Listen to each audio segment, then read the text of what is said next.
ಈ ಕಾರ್ಯಕ್ರಮದ ಉದ್ದೇಶ ನಮ್ಮ ಮಾದಿಗ ಸಮಾಜದ ಮೀಸಲಾತಿ ಬಗ್ಗೆ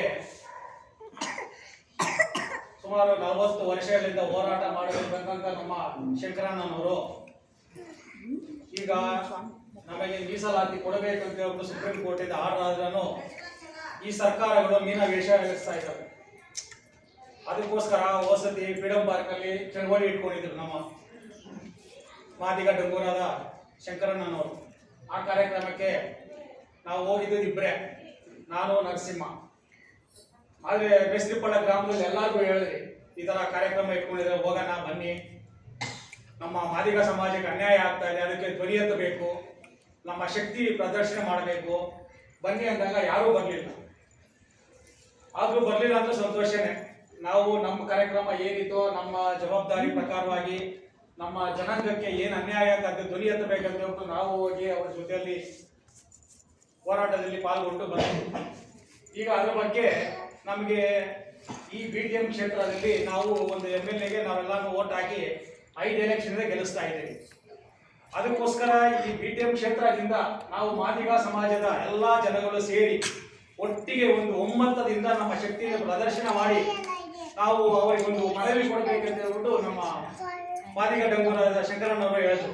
ಅದಕ್ಕೆ ನಾನು ಹೇಳಿದೆ, ನಾನು ಒಬ್ಬರಿಗೆ ಹೇಳಿದ್ರೆ ಆಗಲ್ಲ, ಇಡೀ ಮೇಸ್ತ್ರಿಪಳ್ಳ ಗ್ರಾಮಕ್ಕೆ ಸೇರಿಸಿ ಮಾತಾಡೋಣ, ಹಾಗೂ ನಮ್ಮ BTM ಕ್ಷೇತ್ರದಲ್ಲಿರುವಂಥ ಎಲ್ಲ ನನ್ನ ಮಾದಿಗ ಬಂಧುಗಳನ್ನು ಕರ್ಕೊಂಡೋಗಿ ಈ ಚಳುವಳಿಯಲ್ಲಿ ನಾವು ಒಂದು ನಮ್ಮ ಶಕ್ತಿಯನ್ನು ಪ್ರದರ್ಶನ ಮಾಡೋಣ ಅಂತ ಹೇಳಿದೆ.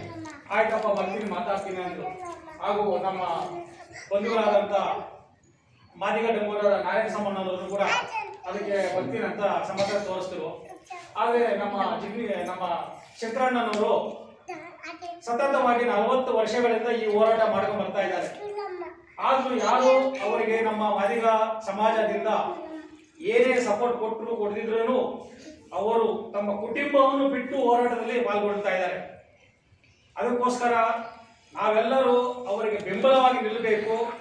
ಇಂಥ ಹೋರಾಟಗಾರರಿಗೆ ನಾವು ಸಪೋರ್ಟ್ ಆಗಿ ನಿಂತ್ಕೊಂಡ್ರೆ ನಮಗೆ ಮುಂದಿನ ದಿನಗಳಲ್ಲಿ ನಮ್ಮ ಮಾದಿಗ ಸಮಾಜಕ್ಕೆ ಏನು ಅನ್ಯಾಯ ಆಗ್ತಾ ಇದೆ ಅದರ ಬಗ್ಗೆ ನಾವು ತಿಳ್ಕೊಳ್ಬೇಕು.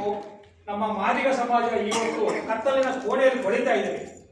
ಬೆಳಕಿನ ಕಡೆ ಬರಬೇಕಂದ್ರೆ ಇಂತಹ ಹೋರಾಟಗಾರ ಶಂಕರಣ್ಣಂತ ಹೋರಾಟಗಾರರ ಜೊತೆಯಲ್ಲಿ ನಾವು ಒಡನಾಟ ಇದ್ರೆ ನಮಗೆ ಒಂದು ಬೆಳಕಿನ ದಾರಿಯನ್ನು ತೋರಿಸ್ತಾರೆ ಅಂತ ಹೇಳ್ಬಿಟ್ಟು ನಾನು ಅಣ್ಣವ್ರನ್ನ ಎಷ್ಟೋ ಸತಿ ಅವರಿಗೆ ಫೋನಲ್ಲಿ ಮಾತಾಡಿ ನಾನು ಸಂಭಾಷಣೆ ಇಟ್ಟಿದ್ರು. ಹಾಗೂ ನಾನು ಹೇಳಿದೆ, ಅಣ್ಣ ಆಯ್ತಣ್ಣ ಬನ್ನ ನಾವು ಮಾತಾಡ್ತೀರಿ, ಮುಂದಿನ ದಿನಗಳಲ್ಲಿ ನಾವೆಲ್ಲ ಒಟ್ಟಿಗೆ ಇರೋಣ, ಬೇರೆ ಸಮಾಜದವ್ರಿಗೂ ನಾವು ಮಾರ್ಗದರ್ಶನ ಆಗಬಹುದು, ನಮ್ಮ ಸಮಾಜಕ್ಕೆ ನಾವು ಮಾರ್ಗದರ್ಶನ ಆಗೋಣ ಅಂತ ಹೇಳ್ಬಿಟ್ಟು ಅಣ್ಣವ್ರದ್ದು ನಾವು ಕೇಳಿದಾಗ ಆಯ್ತು ಬರ್ತೀನಿ ಅಂತ ಹೇಳೋದು. ಇವತ್ತು ಬಂದಿದ್ದಾರೆ. 40 ವರ್ಷ ಹೋರಾಟದ ಫಲವಾಗಿ ಇವತ್ತು ನಾವು ಒಳ ಮೀಸಲಾತಿ ಸುಪ್ರೀಂ ಕೋರ್ಟಿಂದ ಆರ್ಡರ್ ಆಗಿದೆ. ಅದಕ್ಕೆ ಕಾರಣ ಅವರ ಹೋರಾಟ, ಅವರ ಶ್ರಮ, ಅವರ ಶ್ರದ್ಧೆ, ಅವರು ತಮ್ಮ ಕುಟುಂಬವನ್ನು ಲೆಕ್ಕಿಸದೆ ಈ ಹೋರಾಟದಲ್ಲಿ ಇಷ್ಟೊಂದು ಪಾಲ್ಗೊಂಡಿರೋದಕ್ಕೋಸ್ಕರ ಈ ಮೇಸ್ತ್ರಿಪಳ್ಳ ಗ್ರಾಮಸ್ಥರಿಂದ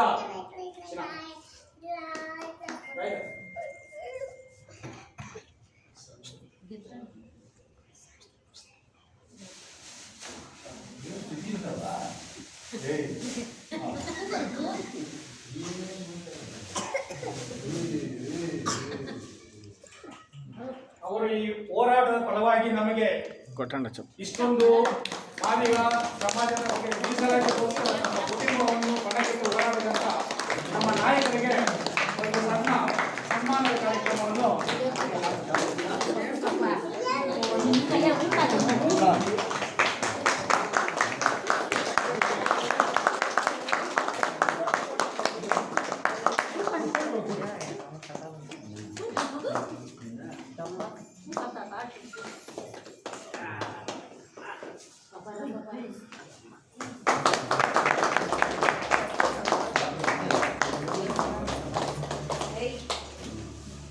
ನಮ್ಮ ನಾಯಕರುಗಳಿಗೆ ನಾವು ಎಷ್ಟು ಗೌರವ ಕೊಡ್ತಿರೋ ಅಷ್ಟು ನಮ್ಮ ಮಾದಿಗ ಸಮಾಜಕ್ಕೆ ಒಂದು ಸ್ಫೂರ್ತಿ ಆಗುತ್ತೆ ಅಂತ ಹೇಳಿ ನಾವು ಅವರಿಗೆ ಈ ಸನ್ಮಾನದ ಕಾರ್ಯಕ್ರಮ ಇಟ್ಕೊಂಡ್ರಿ.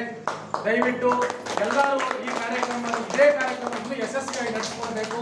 ಇನ್ನು ನಮ್ಮ ನಾಯಕರುಗಳಿಗೆ ನಾವು ಬೆಂಬಲವಾಗಿ ನಿಲ್ಲಬೇಕು. ಅವರು ನಾಯಕರ ಮುಂದೆ ಹೋಗಬೇಕು. ಅವರಿಂದ ನಾವು ಎಷ್ಟು ಹೋದರೆ ಅವ್ರಿಗೆ ಅಷ್ಟು ಶಕ್ತಿ ಬರುತ್ತೆ, ಅಷ್ಟು ಒಂದು ನಮ್ಮ ಸಮಾಜಕ್ಕೆ ಇನ್ನೂ ಹೋರಾಟ ಮಾಡಿ ನಮ್ಮ ಸಮಾಜಕ್ಕೆ ನ್ಯಾಯ ದೊರಕಿಸ್ಕೊಡ್ಬೇಕಂತ ಹೇಳಿ ಅವರಲ್ಲಿ ಮನವಿ ಮಾಡಿಕೊಂಡು ಸಣ್ಣ ಕಾಣಿಕೆಯನ್ನು ಬರ್ತಾ ಇದ್ದೀವಿ. ದಯವಿಟ್ಟು ಸ್ವೀಕರಣ ಮಾಡಬೇಕು.